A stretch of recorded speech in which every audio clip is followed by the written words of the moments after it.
You know, when you're self-employed, your income can be really amazing one month and not so amazing the next. This is one of those months. Hey guys, welcome to Debt Free Millennials, the channel to help you crush your debt and live payment free. My name is Justine, and in this episode, I am taking you down the path of my February income report. I work full-time on Debt Free Millennials, and I make money through a variety of income streams, including freelancing, digital products, YouTube ad revenue, and affiliate marketing. As I'm going through this journey of entrepreneurship, there are some really amazing highs, and then there are some months where it's just like, meh, meh. And I felt like February was kind of that month for me, and maybe it's because I'm jumping off of such an amazing month that I had in January. If you guys haven't checked out that episode, go back and watch it and then come back here, because January was freaking awesome. But we're not talking about January today, we're talking about February. So let's go ahead and jump into how much money I made. Okay, to get things started off here, with freelance gigs, I brought in $4,075, which was 64% of my total income for the month of February. Digital products brought in $689 at 11%. This next one.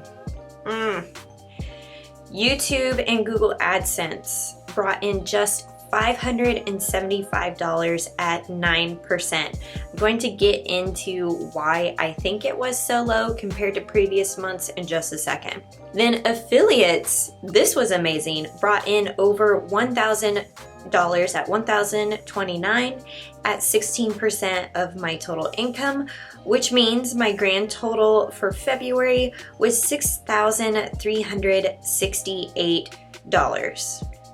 Now, I realized that $6,000 over $6,000 is pretty freaking awesome. I don't want to discount the hard work that I put in for February. I think I'm feeling a little like, I could have done better, is because I had December and January were just like rocking it. Made close to 10K in December, made over 11 in January, and now to like dip back down to this level, I'm like, huh. But here's the thing. I had a goal for Debt Free Millennials this year to bring in $75,000 in revenue, and if you break that out into 12 months, all I need to make is $6,250 each month. So if that's the case, I'm already crushing it on that aspect.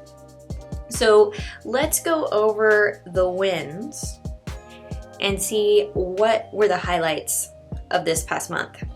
So I'm quoting Lizzo here. I do my hair toss, check my nails. I love Lizzo. I really need to see her in concert.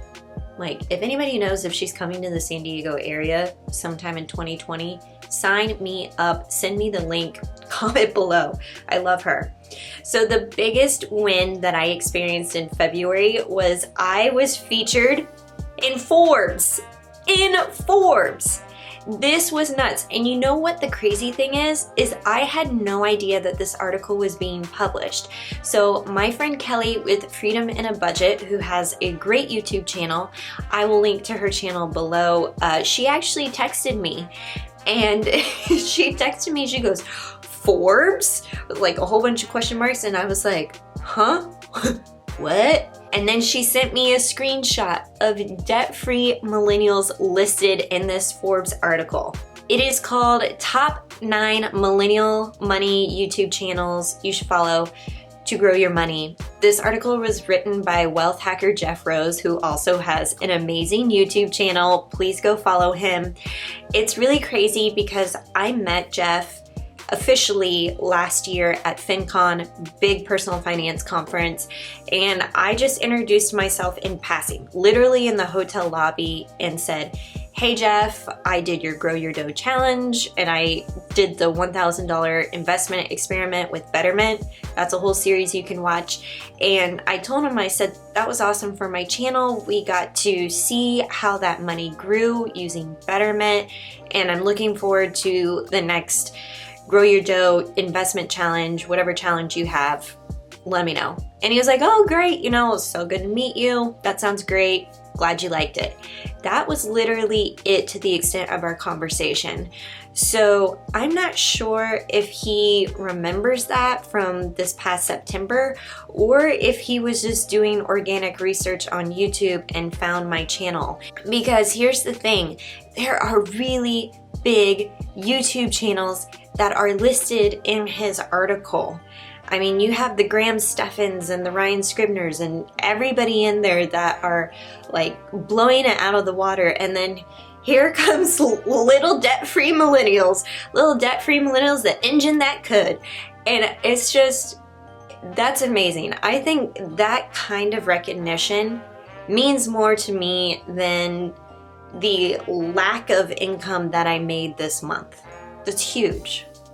I'm gonna get misty-eyed thinking about it. Okay, next, this was actually a big media month for me. I was also featured in MSN with a bunch of debt-free millennial women, giving our tips and strategies on how to get out of debt, just personal finance, really sound advice. I will link to both the Forbes and the MSN articles in the description below so you can check those out. And that all snowballed into another potential media coverage. A local news station in San Diego reached out. They want to do a series. We'll see if it actually takes place. They told me that the first segment they wanted to film in April. So we'll see. That's really, really cool to be a part of, really feeling a part of the San Diego community, especially after living here for over 4 years, coming up on 5. It's like, yes, I finally feel like I'm getting closer to becoming a true San Diegan. Then the next thing that I did was I refined my budget bootcamp program. I listed this as an obstacle in January. This actually was a win for me because I buckled down and got it done. So I actually raised my prices for budget bootcamp, really understanding the value of my time and the value of the knowledge that I am providing to budget bootcampers, and also looking for budget bootcampers who are committed to winning with their finances, really just taking ownership of their budget and getting the work done. And it didn't take me, honestly, too long. I think I was just afraid to make changes for fear of what people would think, but I did the changes and I have had no backlash. So yes. The next, when I had a really good chat with Ryan Scribner, also another big YouTuber. I will link to his channel below, but he just gave me really awesome advice when it came to building your channel and building your channel through affiliate marketing, which I find really fascinating and fun when I can use, test, and review products and services and then showcase them with you to help you save money, to help you have a more convenient lifestyle, to paying off your debt, all of these things.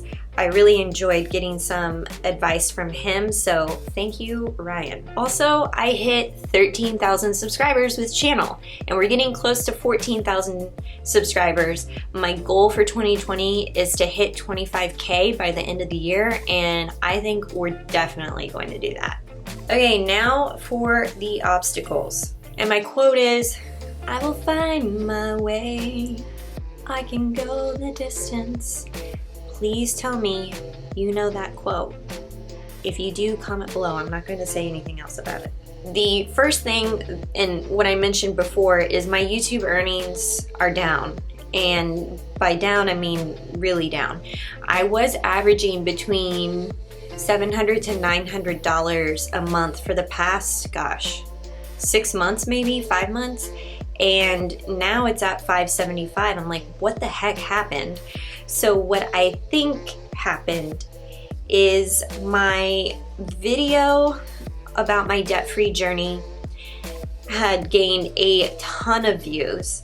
In fact, YouTube was serving it up as part of the browsing features for people who just log on to their YouTube homepage, and then as they're browsing, that video was popping up. So that video gained a lot of views, and then for whatever reason, they're not serving it up anymore, and now I'm back down. My views are down.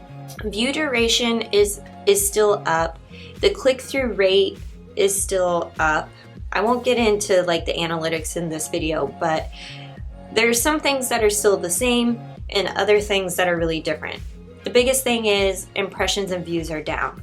So it's either I need to create different content that maybe is similar to that video, or I just write it out and chalk it up to YouTube's algorithm just not favoring my channel this month. The next obstacle is getting ahead of YouTube production. So right now I'm trying to film 2 videos a week. I'm hoping I can still keep up with that pace. I know other channels who do 3 videos a week. Let me know in the comments below how many videos you'd like to see, or does it matter? Do you even realize when I post 2 videos a week versus 1 a week versus 3 a week? Something I'm testing for sure. And then I'm balancing freelance work and my own stuff. I think I mentioned that before. I didn't want to rely on freelancing as much as my own stuff, because freelancing, you never know if a client is going to back out, just stop working with you entirely, which has happened to me in the past, and then you're scrambling trying to figure out how to fill that revenue stream. You're trying to fill it with other client work. So that can be a little draining. Also, I really like creating my own content because I have the creativity to do so. There are some clients that I love working with. I hope I continue to work with them for a very long time because they have given me the creativity and flexibility to produce really cool content that fits their website or fits their channel and also is aligned with what I talk about. That's a win-win in that situation. Okay, so that is my February income report for debt-free millennials. I think March is going to be it's going to be good. I always have an optimistic outlook on this stuff. The important thing is that I continue to test and experiment with what works and what doesn't, and then report back. So here I go.